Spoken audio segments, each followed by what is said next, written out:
Hello, it is Ryan, and I was on a flight the other day playing one of my favorite social spin slot games on ChumbaCasino.com. I looked over at the person sitting next to me, and you know what they were doing? They were also playing Chumba Casino. Coincidence? I think not. Everybody's loving having fun with it. Chumba Casino is home to hundreds of casino-style games that you can play for free anytime, anywhere, even at 30,000 feet. So sign up now at ChumbaCasino.com to claim your free welcome bonus. That's ChumbaCasino.com and live the Chumba life. No purchase necessary. VGW. Void where prohibited by law. See terms and conditions. 18+.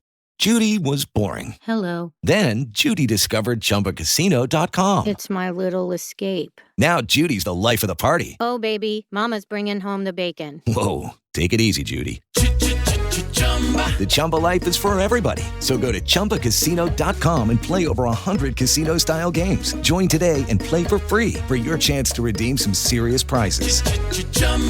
ChumbaCasino.com. No purchase necessary. Void where prohibited by law. 18+. Terms and conditions apply. See website for details. Hey guys, it is Ryan. I'm not sure if you know this about me, but I'm a bit of a fun fanatic when I can. I like to work, but I like fun too. It's a thing. And now the truth is out there. I can tell you about my favorite place to have fun. Chumba Casino. They have hundreds of social casino style games to choose from with new games released each week. You can play for free anytime, anywhere. And each day brings a new chance to collect daily bonuses. So join me in the fun. Sign up now at ChumbaCasino.com. No purchase necessary. VGW. Void where prohibited by law. See terms and conditions. 18+.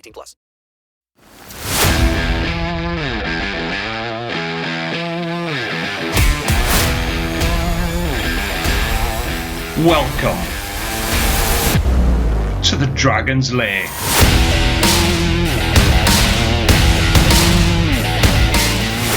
Hello and welcome to this week's edition of the Dragon's Lair podcast, your home all things Dragons RFC and rugby in the region. I'm Jamie, and joining me as always is Gavin Thomas. How are we, sir? I'm very well, Jamie, very well. Good stuff. You can find us at all the usual places, Apple Podcasts, Spotify, YouTube. Don't forget to follow us on our social media channels. We're on Facebook and X, formerly known as Twitter, of course. And I want to give a shout out to Dragons legend Brock Harris for joining me last weekend for an exclusive bonus podcast. I'm so sorry you couldn't join us, Gav. I feel really bad about it. But what a bloke.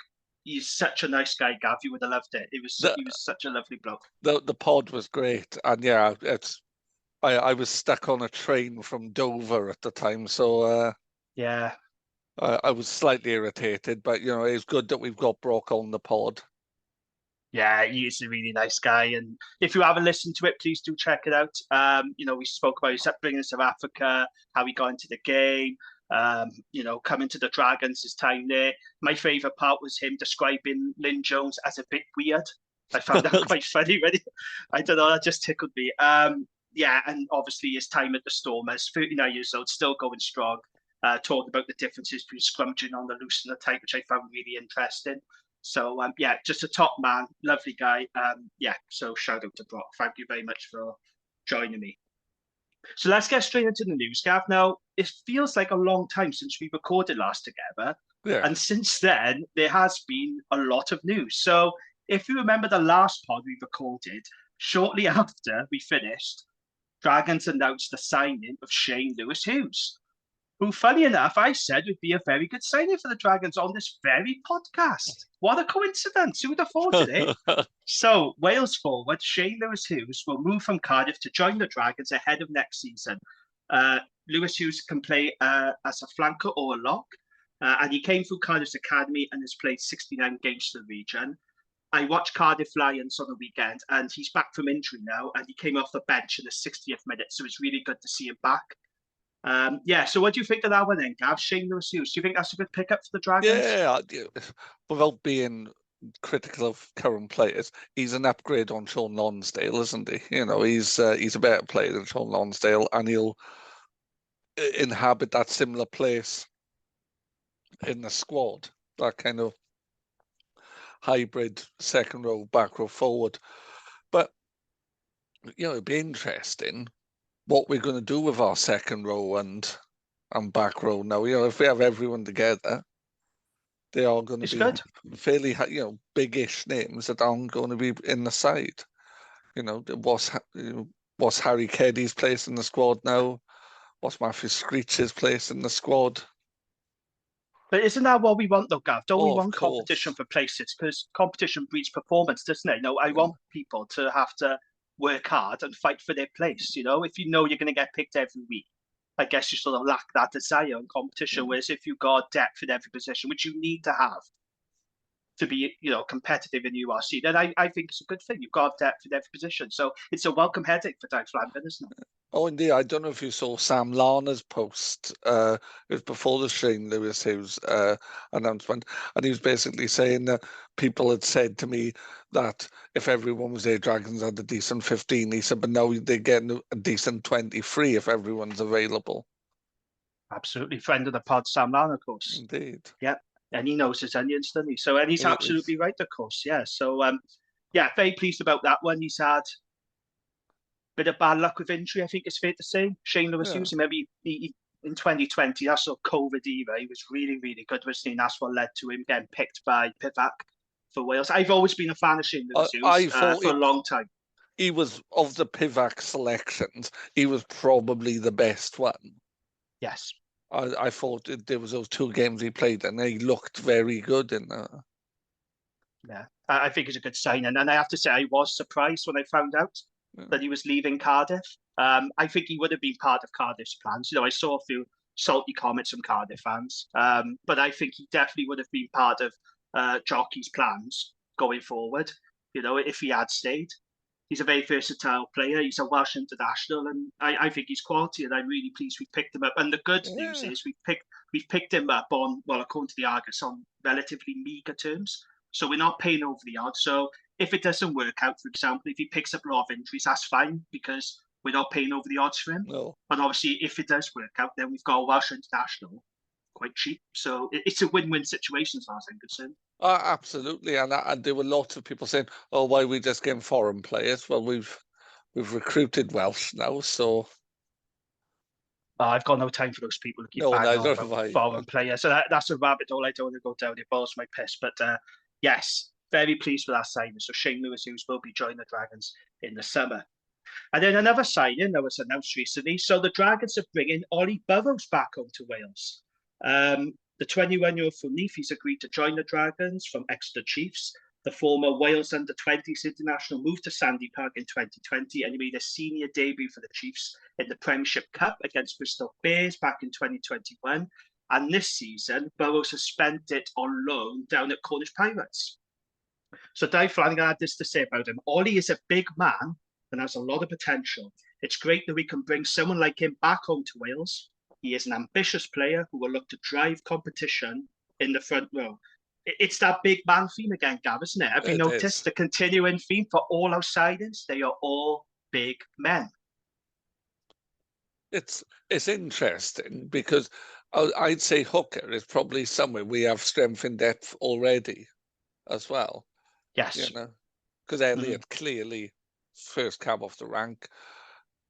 James Benjamin has performed well and has some flexibility and versatility. The young Brody Coughlin. Yeah, I was going to say young lad Coughlin. He looks a good player and will become better. Yeah, and Bradley Roberts as well. But I think Bradley Roberts is probably done for now. Yes, I was about to say, I would say that this signing points Bradley towards the exit door. And I know a lot of supporters are disappointed about that. And look, I love Bradley, as you know. I've spoke very highly of him on this podcast. I speak highly of him on rap. I've always been a big fan. I love him to bits. But actually, I can see why we're moving him on as well. And let's not forget, he hasn't played a game for the Dragons since January. No. And I read in the Argus that he's seen a specialist regarding his back, which that doesn't sound good at all. So I think it's the right time to move him on. And he's a big guy, isn't he, this Ollie Burrows? And we want big men. And as much as I love Bradley, his size is a problem, isn't it? You do lose that power in the scrum, and we do need a bit more grunt up front. And yeah, he should have had more opportunities for Wales. But if we're being brutally honest, did he really grasp those opportunities when he was selected with Wales? I don't think he did. Yeah, he was always what he was, which was about the fourth or fifth best hooker in Wales. Yeah, Yeah, and if you're the fourth or fifth best hooker in a position where there's only one in the team or one in the squad, then you're gonna have when you get those opportunities, you have to take them. And he never did in the way that Elliot has, that Ryan Elias has. Yeah. But he's better than the other options. But yeah. No, I agree. And, he had a very good game against France in the 2023 Six Nations. He scored a try as well, didn't he? If I remember correctly. But since then, Warren Gatland hasn't taken a second look at him. He's no. just not in his plan. So maybe it's best for Bradley to move on. It's a shame. Like I said, I'm a big fan of Bradley, but I'm not, too disappointed that he's leaving. I am disappointed, but I'm not like gutted or anything like that. No. I can see why the club has made this move, even if it won't be popular with some of our supporters. I think now is the right time. So yes, that was that signing. Then. So Ollie Burrows. Exciting young signing, I think, isn't it? And like I said, it breeds competition at hooker, and we've got some good depth there now. And seeing kind of Neath is an absolute breeding ground for absolutely psychopathic hookers. So I'm hoping he comes from the Kevin Phillips school of. You're probably a bit young to remember Kevin Phillips. He was an absolute lunatic. Yeah. James, our rap co-host, is a big fan of Ollie Burrows. He said that's a really good signing. He knows him. So was he at Scarlets as a kid? No, he's Ospreys. He was Ospreys, which would make sense being from Neath. Yeah, he came through the Ospreys Academy. But he went to the uni pathway at Exeter, didn't he? He did. Yeah. Yeah, that's how he got picked up. Yeah. Yeah. The same as Chris Schunzer and David Jenkins, yeah. Yep, that's right. So those are the signing news then. Well, just one more update then before we move on. So Doug Flanagan has said that we've got a little bit of business left to do and a little bit in the backroom staff. And then ideally, we would like another 10/15 because we are lightning. No mention of props. Dai is targeting a fly half who can play fullback. Here's what I think is going to happen. I think that we're going to keep our tight head, our hip. I think he'll stay for another year. And I do think we'll keep Leon Brown as well, but on reduced terms. What would you think of that if that happened? If we didn't bring any props, but we kept our hip for another year and then we retain Leon Brown? Because that's what it looks like is going to happen. That's my prediction. That's fine, I would imagine. And maybe the fact that we've added bulk elsewhere in the pack will help. Yeah. When Jones is there, it'd be nice to see us try and tempt him over the locker and down to Newport, but I can't see it happening. No, a lot of people have sort of compared it to if we sign, it would be like Rob Evans, but I don't agree because first of all, Wyn Jones is a much better player than Rob Evans ever was. This guy is a British Lion. 3 years ago, mind, he was started against the Springboks. Do you know what I mean? So he's got a lot of quality, but for some reason, I think he's fallen out with Dwayne Peel. He's been injured as well, hasn't he? He has, but I was reading an interview he did with Rugby Pass. He said he feels fit than ever now and he's fresh, he's ready to go, but he's not really getting game time. I would take a punt, but I don't think the Dragons will. I think they'll stick with what they got. So they probably stick with, obviously, Roger Jones, who I think's had a very good season. Martinez, who's been up and down. And then we got Josh Reynolds. We got Dylan Keller-Griffiths as well. So that's why I think they'll stick with. Yeah. But we'll wait and see. Maybe we will pick up a prop later on because we picked up Martinez in pre-season, didn't we? Last year we picked him up quite late. So if there's room in the budget, maybe we will pick up a prop. But that would be my guess, that we retain our hip and we give Leon a new deal, which might be a little bit divisive amongst some of our supporters on that. But it remains to be seen. Right, in other news, let's move on to backroom staff. Oh, I love this appointment. Dragons have announced a defence coach at last, and it's none other than former All Black and Ospreys legend, Philo Tia. Remember him, Gav? I do indeed. Yeah, so the former All Black and Ospreys legend has been head coach at Toyota Verblitz and the Sunwolves in Japan, and he spent time as forwards coach and assistant coach with the Japan national side. Tia has also worked in Super Rugby as forwards coach for Monaco Pacifica, and he had a spell as forwards coach with Auckland Rugby. So he's coming back to us with a wealth of coaching experience and knowledge. Very impressive CV, actually, isn't it? So are you happy with this appointment, Gav? What do you think of this one? I think it's great.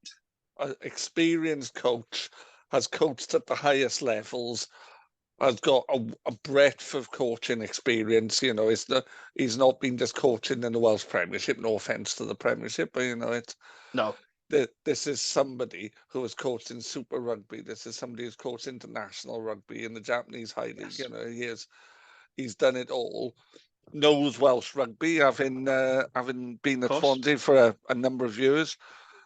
You know, it's a really good appointment. And Moana Pacifica, who he's been on the coaching side at, are a formidable side.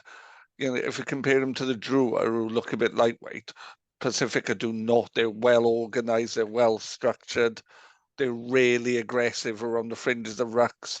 Be interesting to see if that's the defensive style he's going to bring. Yeah, it's very structured defence. Yeah, he's got a wealth of experience at club and international level, so it's not like we're taking a punt on the guy here. You know, it's a guy with really good credentials and a good CV. See, I think there's more to this. So I don't think he's just coming here to coach defence. Yes, he will be responsible for that. That's his remit. But I think Tia is going to call, I don't want to say all the shots, but I think he's going to have a big say and a big influence in what happens at the Dragons, because Dave Flanagan has spoken about having him to lean on, that bit of experience. Yeah. You know, because he has been a head coach as well. And I don't know about you, Gav, but I would not want to be the players in Ospreilla on a Monday morning if the defensive performance has been slacking.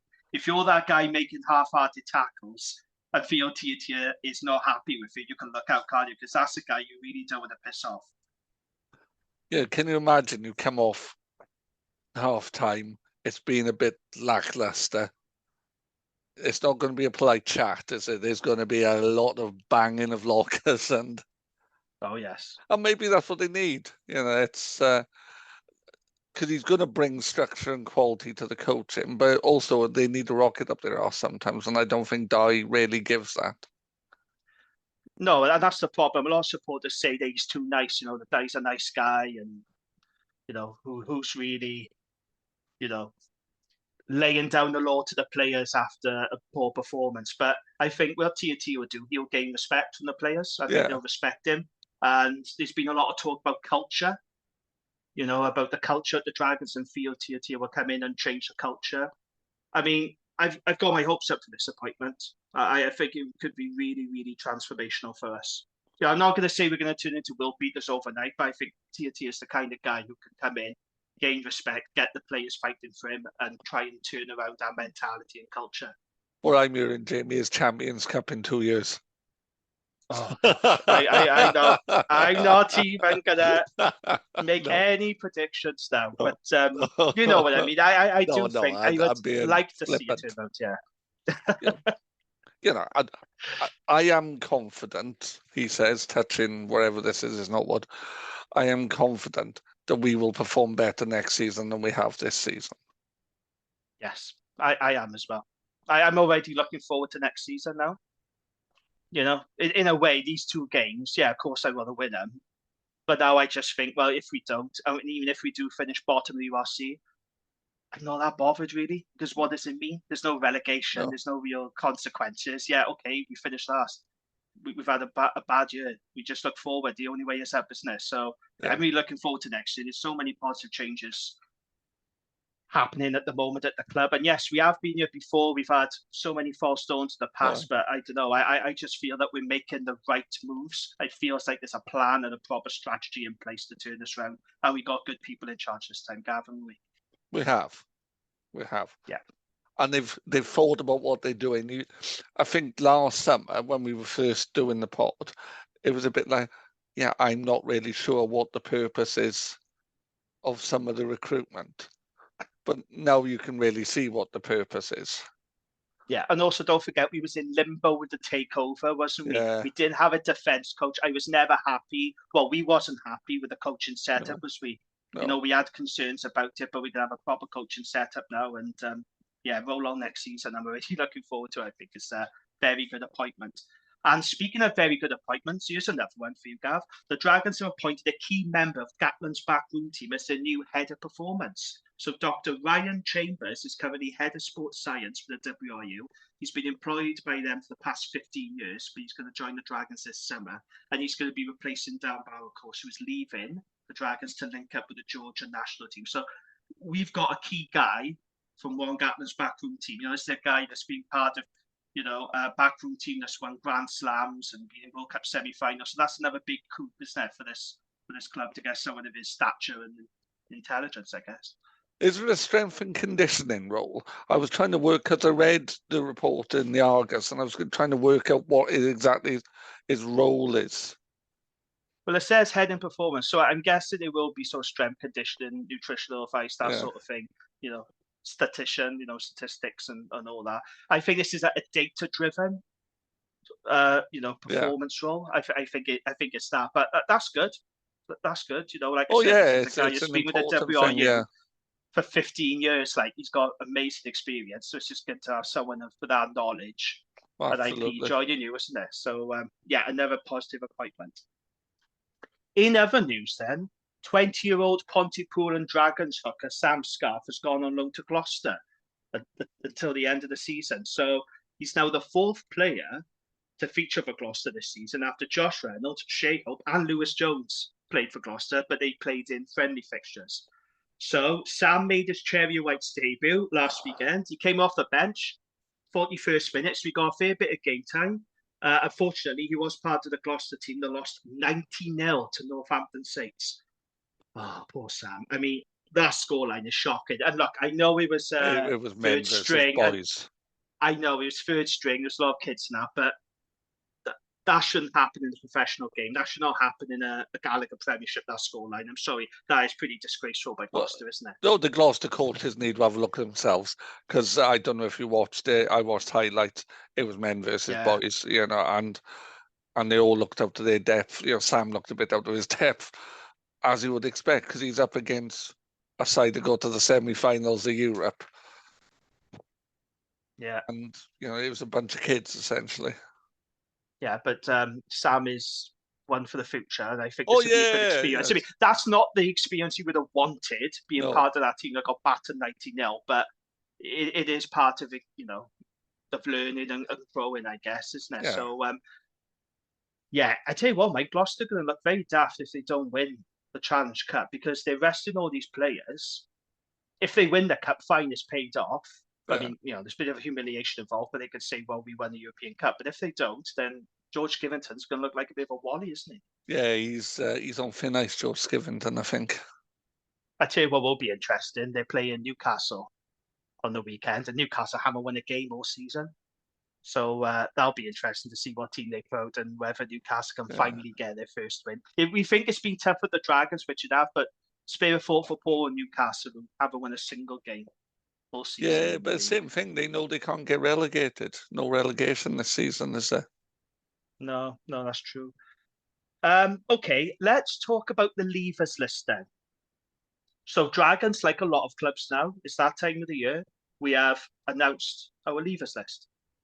The following players will be leaving the club in the summer. So Aki Saului, Sean Lonsdale, C.O. Tonkinson, Gonzalo Bertrand, who's currently on loan at Cardiff, Max Clark, who is currently on loan at Cardiff, Lewis Jones, Corey Baldwin, who's now left the Dragons. They released him early from his contract, so he's playing Shoot Shield Rugby in Australia.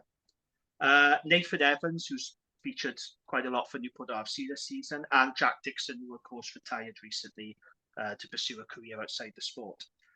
So those are the leavers. Now, there's 3 names on there that didn't feature, and they were Dan Lydiate, Leon Brown, and Bradley Roberts. Now, we expect Bradley Roberts, with that signing of Ollie Bowes, to move on. Now, hasn't been confirmed, but that's what we expect to happen.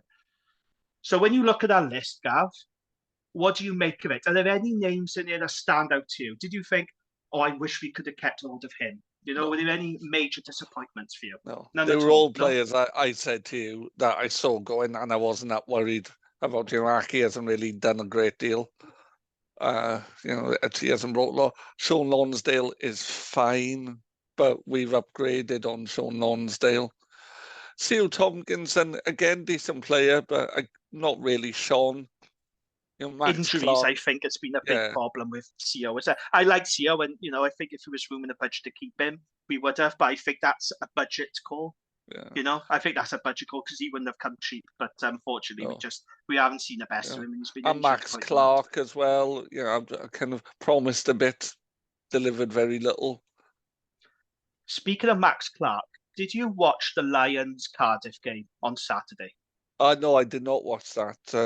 I watched hundreds of bits of rugby on the weekend, but not that game. So Max Clark came off the bench for Cardiff in the 73rd minute. So Lions had just scored a try. They bring Max Clark on. Firstly, he's got a new look. So he's cut off his long locks and he's dyed it bleach blonde. So he now looks like early 2000s Eminem. Right? That's the first thing. Second thing, within seconds of being on the field, he got absolutely flattened by 40-year-old William Alberts. He bounced off it. Was that the same game that Gonzalo got his face smashed in as well? Yeah, so Gonzo went off early. And 'cause- Cardiff put an official complaint, but literally Max Clark come on the field, his first call of action, and Alberts just ran through him, was it like he wasn't there? And I watched it and I thought, yeah, that's why we let him go to Cardiff. I just, when he came from Bath, I'm thinking, yeah, he's a good player. He's big, he's strong, but he offers absolutely nothing. He's not physical enough, I don't think. No. And, Corey Baldwin, I think Corey Baldwin has probably hit his right level there, essentially playing third-tier rugby in Australia. Yeah, I don't think, when you look at that list, I mean, I know you're not as big a fan of him as I am, but I did like Sean Lonsdale. I thought he worked hard. I thought he was a grafter. Didn't set the world alight, but, he's reliable. We've got loads of players like that. We've got George. We've got Shane Lewis-Hughes coming in. Yeah, who's an upgrade? And we got George Knott does that role.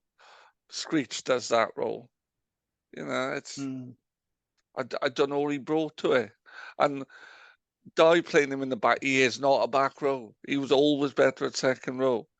There's no dynamism. There's no ball carrying. He will end up playing in the RFU Championship, I imagine, and that's his level. Well, maybe we'll see. I think he would be a decent pickup for one of the other regions, but with budget so tight, I don't really know where he's gonna go, I guess. But like you said, the English Championship seems a pretty good place. I mean, you can imagine with somewhere like Ealing, can't you? Nottingham. Ealing Trailfinders, Nottingham. Yeah, Bedford maybe. I don't know, but yeah. I mean, I do wish maybe Paul Turner will take him down to Amtil. Yeah, Amtil, of course. I do wish All Out Park plays the very best. However, good luck to him. Of course, yeah. Bertrand, who might get signed permanently by Cardiff, they seem to like him down there. Apparently, Max Clark is doing okay at Cardiff. That's fine. They can have him. That's okay. We got a lot of depth in the centre now. Yeah. We got young guys like Joe Westwood, Harry Ackerman coming through. Then we got Ivan Owen and Steph Hughes, and of course Harry Wilson, our new signing. So Max Clark won't get anywhere near our team. Oh no, he wouldn't get. To be... I don't think CEO would either. I think no. Dye's favourite, Harry Ackerman anyway, and Chris Hollis can play in the centre as well. It's but he seems to be making the 23 at Cardiff. So good luck to him. All the best to them. Okay, let's move on then to Gav's Gwent Rugby Roundup. And there was a Premiership final, wasn't there? There was, and sadly, the title did not come back to Gwent. It went over the locker with Llandovery. To be fair, it was a close game, 14-7 win for Llandovery. Llandovery have been the best team in the league all year. Newport ended the season well, but Llandovery have been consistently the strongest side.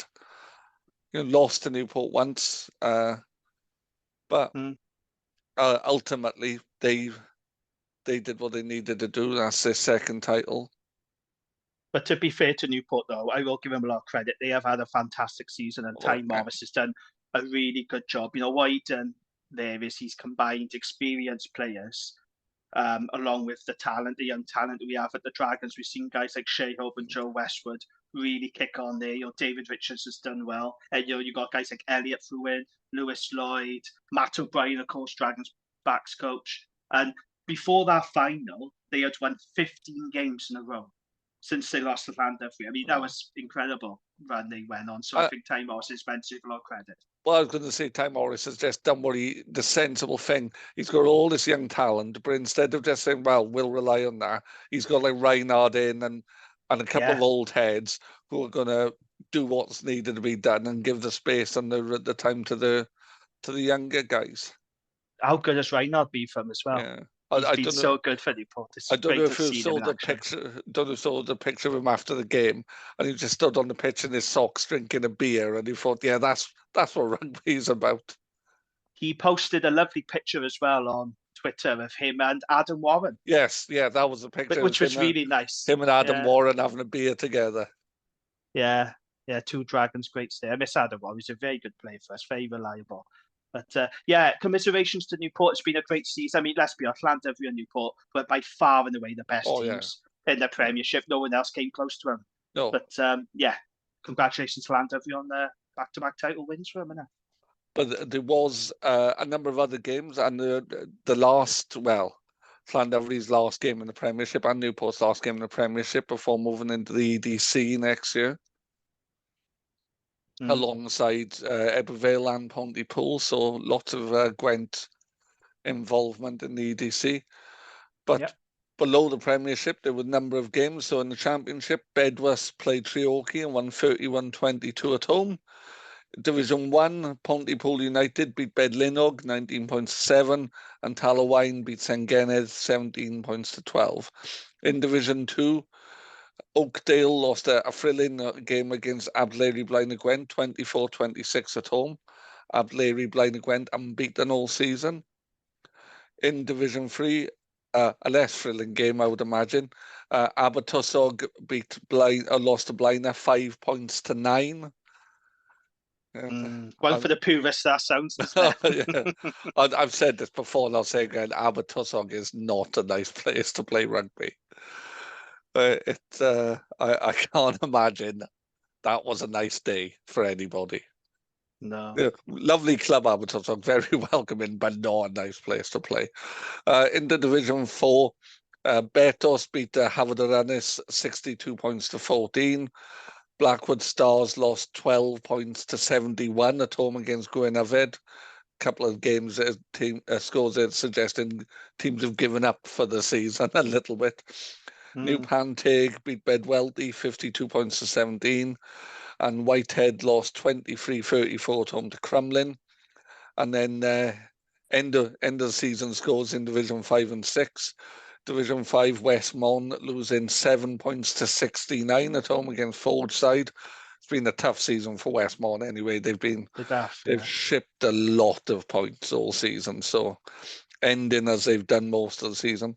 And in Division 6, Trinant lost 61 points to 9 at home to Derry. Great stuff. Is that it? It is. Roundup? That is excellent what stuff. we have from the Welsh regions and leagues. The one thing I would say, when you're looking at some of those bigger scores down the bottom, you do fear for the likes of clubs like Westmont and Trinant. But it would, it'd be an absolute body blow to those communities. So hopefully they can keep the players happy and keep the players playing. Yeah. I just want to add as well, we were going to have somebody from New Tredegar RFC join us this week, but they're having a couple of big meetings and they've postponed their appearance on the pod. They want to have these meetings first and then they'll give us more information about their rebuild because they're going through a big rebuild, as you know. So we will get somebody from New Tredegar RFC at some point to come on. And like you said, have more community clubs. We will try and do that, I think.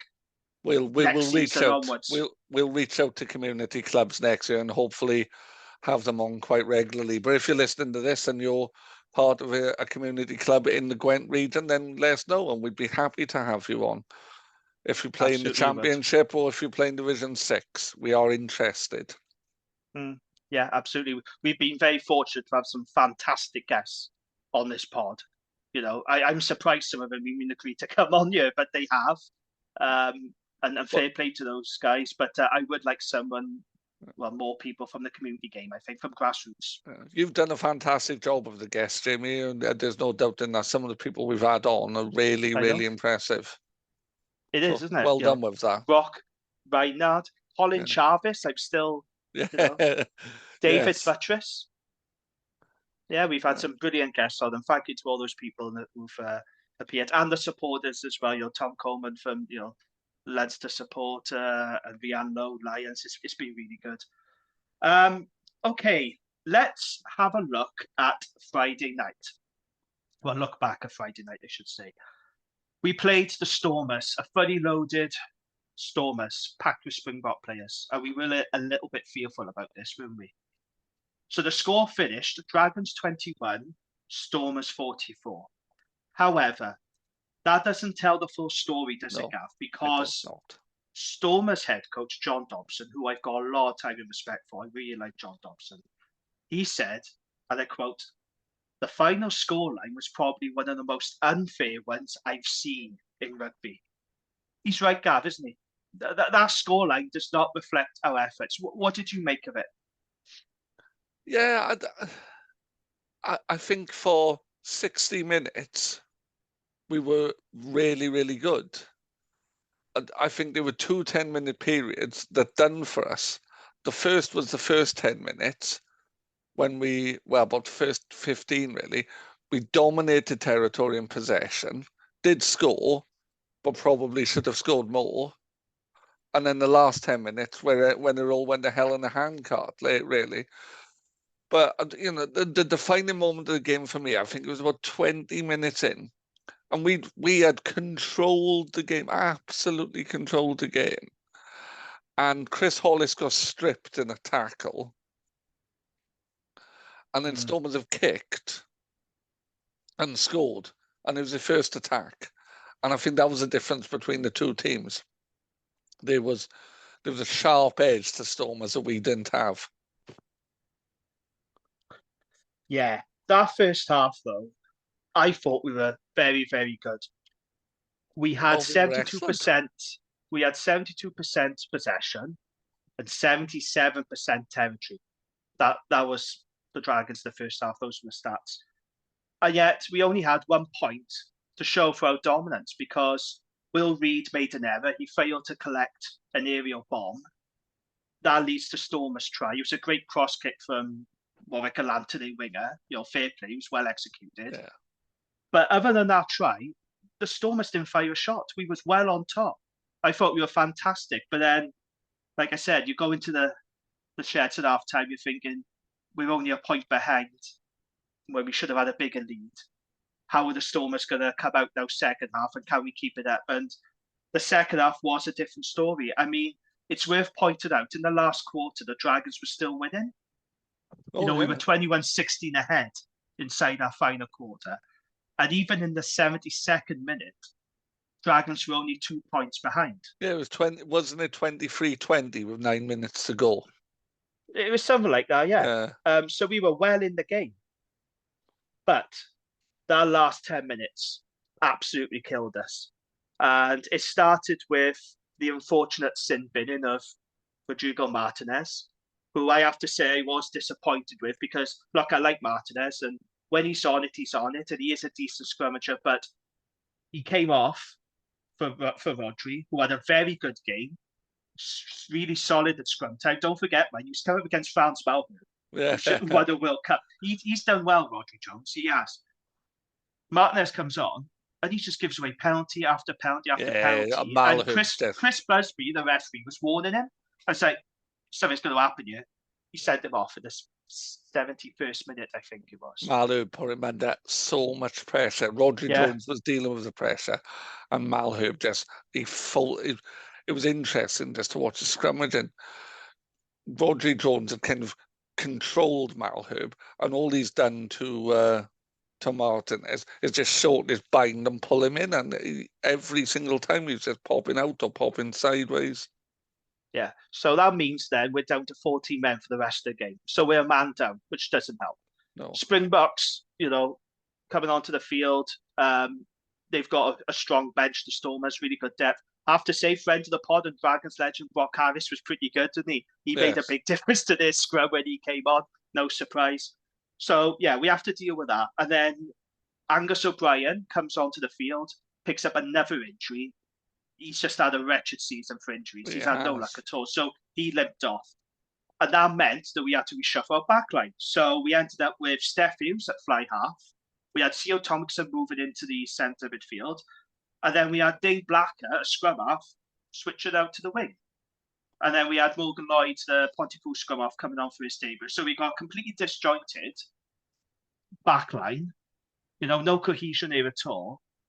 And then playing with 14 men, they score 3 tries in the last 8 minutes. And all of a sudden, you're left with a lopsided scoreline that really doesn't reflect how the Dragons played. And it was cruel, it was unfair. And I felt we deserved something out of it. But that's pro sport, I guess, Gav. And the Stormers really did show their class in those last 7-8 minutes, didn't they? It's the difference between top teams and not top teams, isn't it?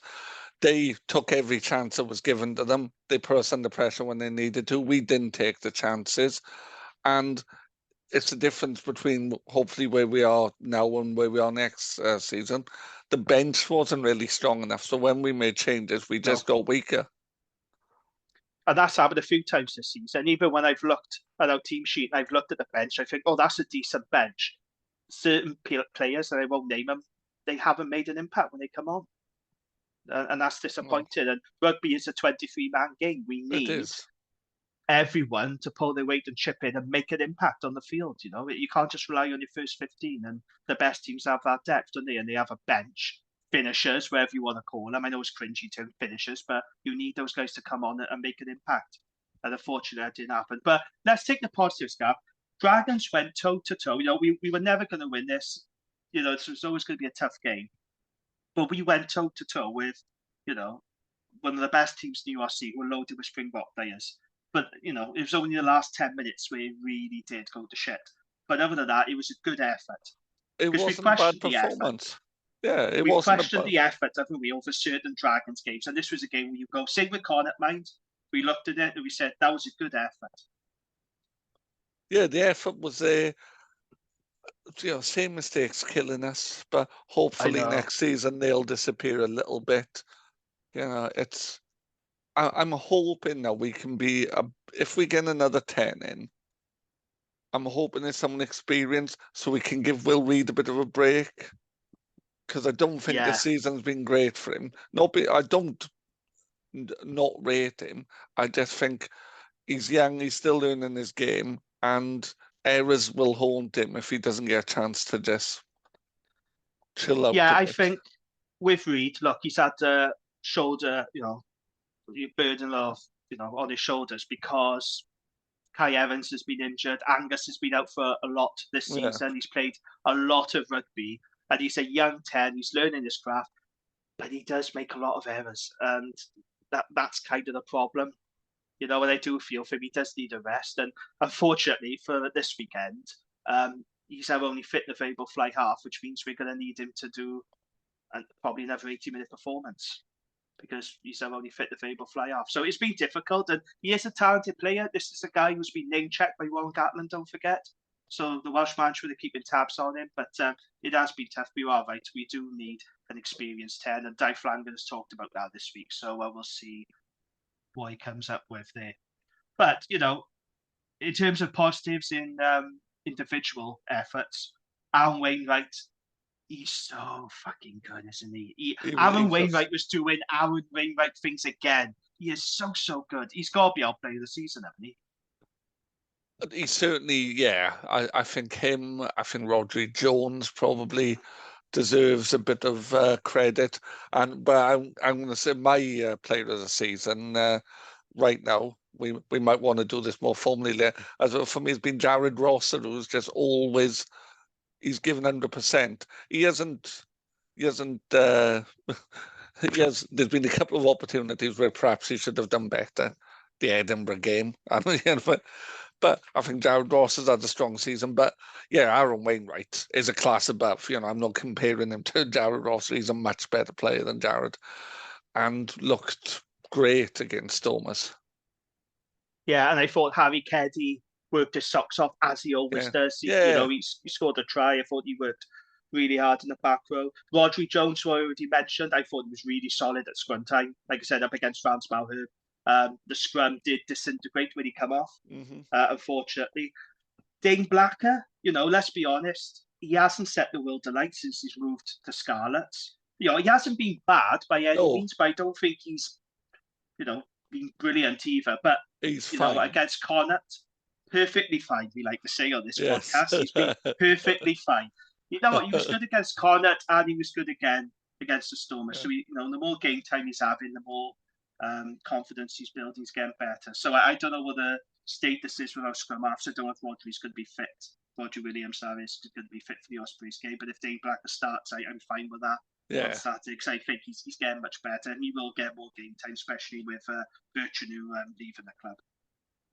But yeah, it's positives to take out of it. We come away with nothing. We didn't get any reward. We did get a bonus point against Connacht, and it is similarities there. Ben Carter gets sent off with the game in the balance, we lose. Rodrigo Martinez gets sent off with the game in the balance, we lose. So there's discipline issues there, there's mentality, game management, and then there's some compounded errors. But there were enough positives in this game to be optimistic of, wasn't it? Yeah, I think with props, sometimes it needs to be a bit more like grassroots rugby. If your starting prop is great and your replacement prop isn't great, and the starting prop will be, another 10 minutes. Yeah. Another 10 minutes.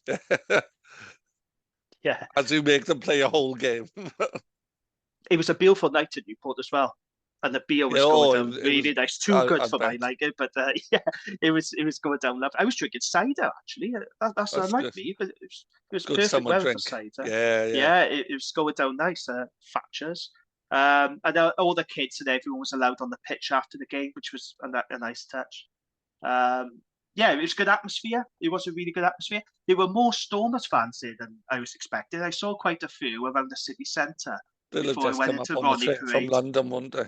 Oh, God, yeah. They're probably from bloody London, Bristol. They're expats, and they. But it was still nice to have that away contingent because they do add to the atmosphere. So, it was a good night. Just a shame about the result. But, positives. I'm going to the Wales-South Africa game on June 20, wherever it is, 26. And I imagine that will just be South Africans largely. Yeah, probably. In Twickenham. But there we go then. That was Friday night. Now let's look ahead to this weekend. Welsh derby action. We are away to the Ospreys. Swansea.com Stadium. Kick-off 3:00 on Saturday. The referee is Ben Breakspear, who is making only his second league game. So this is just his second game in charge in the URC. So, I'm interested to see how he interprets this one.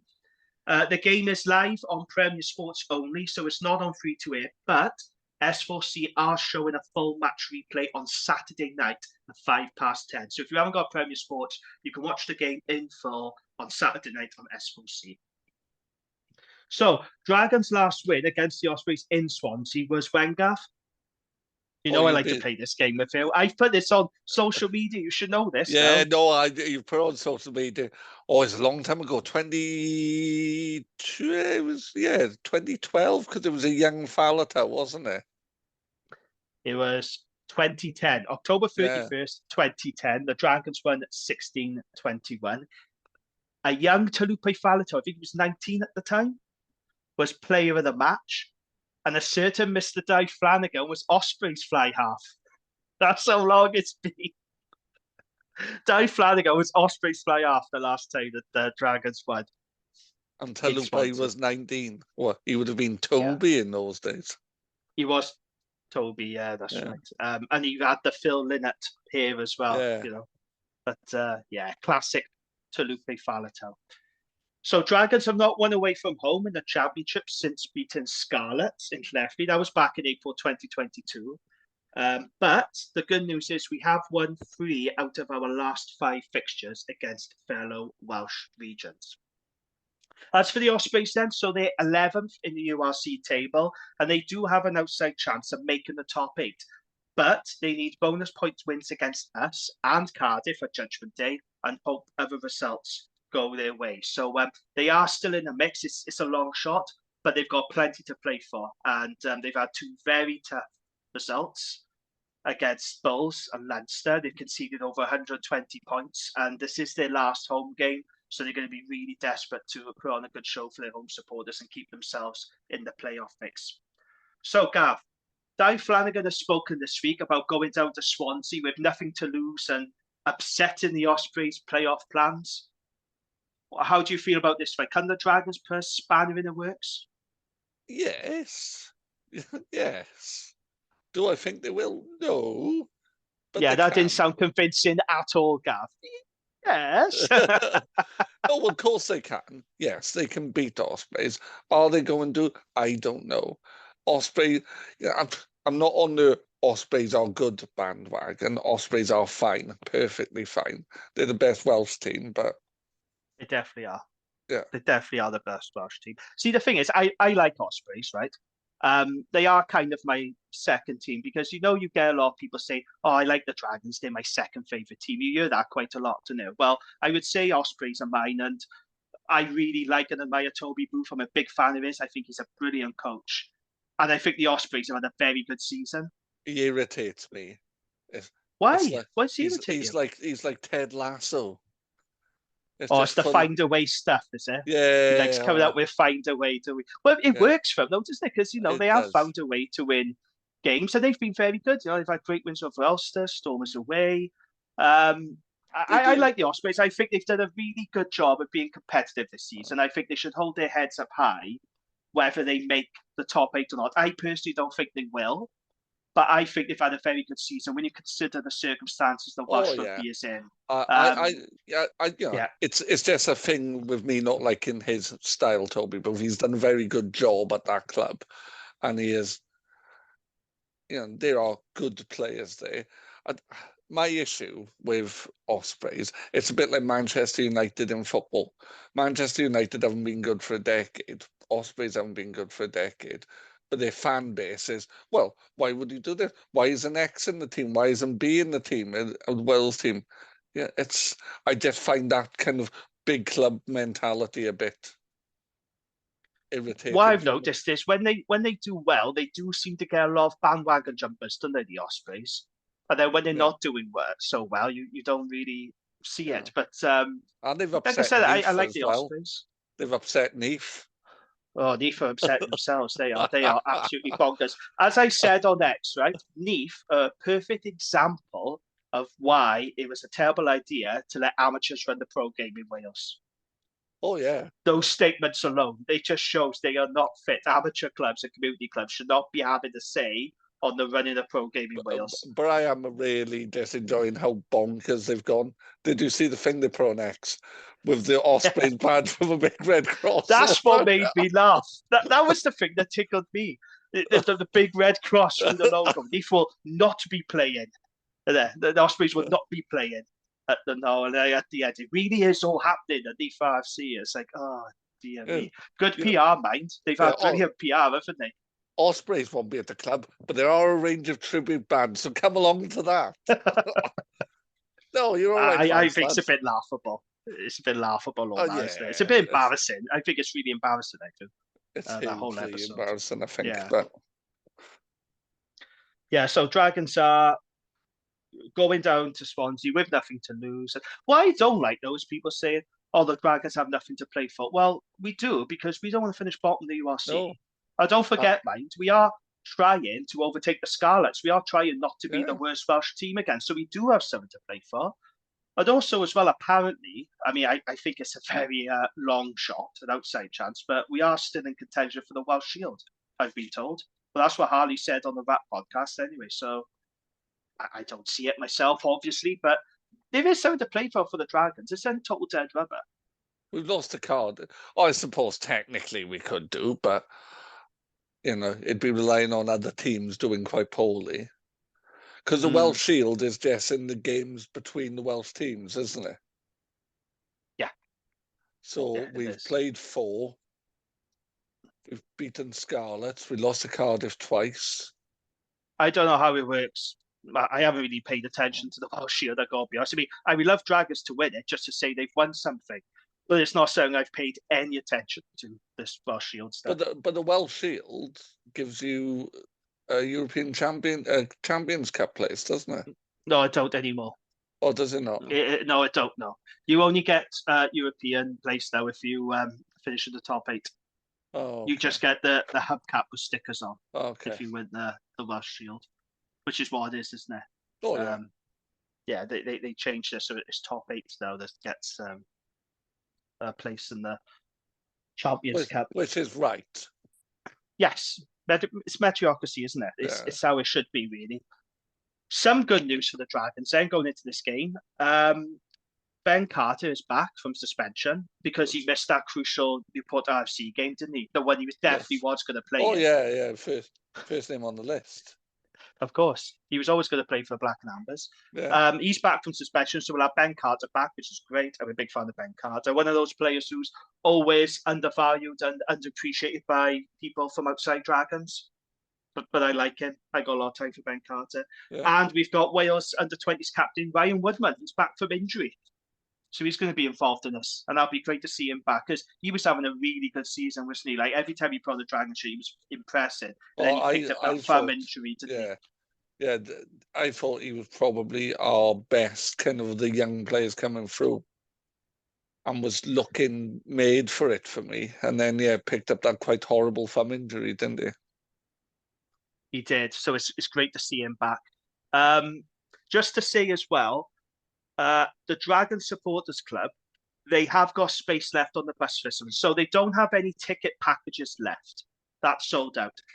But they've told me that they've got 6 seats left on the coach, and it's £15. So it's £15 from Newport to Swansea, there and back.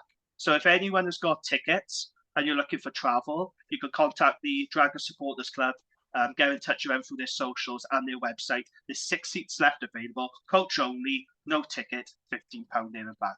I'm going down with the Supporters Club. I got my ticket, me and Dad are going, so I'm looking forward to it. I don't actually mind the Swansea.com. It's not suitable for rugby anymore. No. It's far too big for regional rugby. I think back in the day when they had the Galacticos, it was fine. But in this day and age, where Welsh rugby is now, it's clearly too big for them, and they really do need to move, which they are. And the word is they'll go to St Helens, which I think is the right decision. That will Bridgend, but they really should stay in Swansea, I think, personally. But yeah, I'm looking forward to it. So let's get a prediction then, Gav. What are you saying? So my prediction on the Wrap podcast was I said Ospreys by 14. I just feel that Ospreys are going to give this everything. They know they have to win. They have to win with a bonus point. They're going to have Darryl Lake available. They're going to have Jack Morgan available. So I think they're going to win by a couple of scores. What do you think? Are you more optimistic than I am? No. Ospreys by 10 is what I had written down earlier, and I'll stand by that. The one thing I will say about the Ospreys, mind, they do look tired. I think they've put so much. They've had such a good season, but I do think they're starting to, in my opinion, because I do watch all the games, the regions, they do look to be running out of steam a little bit. So maybe there is an opportunity, and the pressure of knowing they have to win and have to win for bonus point, that could backfire, because they start doing daft things and things they wouldn't normally do. But yeah, so I've gone for 14 points. I just hope we're competitive. And what we need to do is make sure that we are strong at set piece, in particular scrum, because we know we're going to get targeted there. But when you look at that game against the Ospreys and Rodney Parade, we were pretty rock solid in the scrum. And that's the thing. We know we can beat the Ospreys because we have done. We keep doing it at Rodney Parade, but what we can't do is do it in Swansea. So if we can beat them in Newport, we need to do it on the road as well, don't we? But it's going to be tight. We need to be error-free. We need to keep our discipline. I was reminded of the last time we went to Swansea, the Dragons, when remember Dai Flanagan said to the players, target the fly-half Jack Walsh, which was the right thing to say because he's flaky and he makes mistakes. They identified him as a weak link. The players in terms is trying to take his head off and led to Seal Tompkinson's red card. We don't want any of that nonsense going on, do we, Gav? We don't want any red cards. Ill discipline, which has plagued the Dragons. Red card, yellow card. It has impacted us, hasn't it? So, that is a Welsh derby to look forward to. And then we'll have Judgment Day. We'll have Judgment Day in Cardiff, which you are going to, I believe. I have bought tickets for Judgment Day, yes. I haven't got mine yet, but I am definitely going to go because I don't see it selling out. And I'll probably get it soon. But pod meetup. Fitted in with me trying to sell my mother's house. So, it's... Oh, there we are. Then kill two birds with one stone. But we will have to do a pod meetup, won't we? Indeed. Yeah. A live react after the game. Yeah, we could do that. Yeah, I don't mind. Yeah. Okay, so good luck to the Dragons on Saturday. And let's hope we're competitive. Because the narrative is that we're just going to roll over and let Ospreys get a bonus point winner. I don't want that to happen. I do want us to put a spanner in the works. As much as I like the Ospreys, I also want to beat them as well. And I do want to upset their playoff plans if possible. But good luck to the Dragons. If you are going to the game, any Dragons fans travelling down, make it a short trip, have a safe journey and enjoy the day. Gav, thank you to you as always for joining me. And thank you to our listeners. Please subscribe to the pod if you haven't done already. Spread the word and the love for your Dragons mates. And we'll be back very soon. So until then, take care and goodbye. Bye all. Thank you for listening to the Dragons Lair podcast. We hope you enjoyed the show. Please subscribe, rate and review wherever you listen to us, as it really helps spread the word. You can find us on all the usual social media channels or email us on welshregionalrugbypod@gmail.com. And remember, whatever the question is, rugby is always the answer.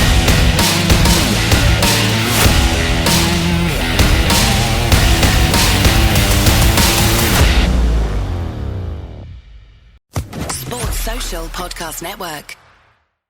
With the Lucky Land Slots, you can get lucky just about anywhere. This is your captain speaking. We've got clear runway and the weather's fine, but we're just going to circle up here a while and get lucky. No, nothing like that. It's just these cash prizes add up quick. So I suggest you sit back, keep your tray table upright, and start getting lucky. Play for free at LuckyLandSlots.com. Are you feeling lucky? No purchase necessary. Void where prohibited by law. 18+ terms and conditions apply. See website for details.